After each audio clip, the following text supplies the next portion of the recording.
যেতিয়া এজনী ছোৱালী এজন ল'ৰালৈ বিয়া হৈ আহে তাৰ আচলতে বহুত সপোন বুকুত বান্ধি বিয়া হৈ আহে। তাই কেতিয়াও আচলতে বিধৱা হ'ম বুলি বিয়া হৈ নাহে, কিন্তু দুৰ্ভাগ্যবশতঃ কেতিয়াবা কোনোবা এজনী ছোৱালী বিধৱা হ'বলগীয়া হয় আৰু সেই বিধৱা হোৱাৰ লগে লগে তাই আচলতে বহুতো সমস্যাৰ সন্মুখীন হ'বলগীয়া হয়, যে তাই কোনো গাঁৱৰ আচলতে কৰ্মত আগভাগ ল'ব নোৱাৰে, কাৰণ তাই এজনী কুলক্ষণী ছোৱালী আৰু যাৰ বাবে আচলতে গিৰিয়েক মৰিছে আৰু তাইক আচলতে কোনো কৰ্মতে ভাগ ল'বলৈ দিয়া নহয়।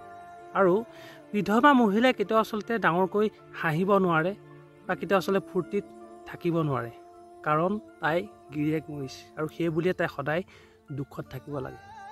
আৰু বিধৱা মহিলাই কেতিয়াও আচলতে মন গ'লেই ৰঙীন সাজ পোছাক পিন্ধিব নোৱাৰে, কাৰণ তাই বিধৱা, গতিকে তাই সদায় বগাই আচলতে সাজপাৰেই পৰিধান কৰিব লাগে।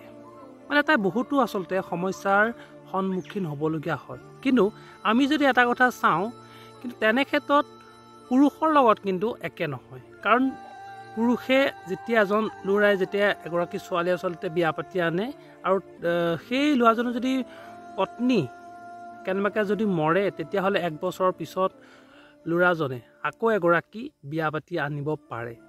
আৰু এজন পুৰুষক পত্নী মৰাৰ আচলতে পিছতো সকলো কৰ্মতে আগভাগ ল'বলৈ পায় বা কোনো আচলতে গাঁৱৰ ৰাইজেও একো নকয়। কিন্তু এনেস্থলত সেই মহিলাসকলৰ প্ৰতি এনে কিয় আচলতে বেয়া মনোভাৱ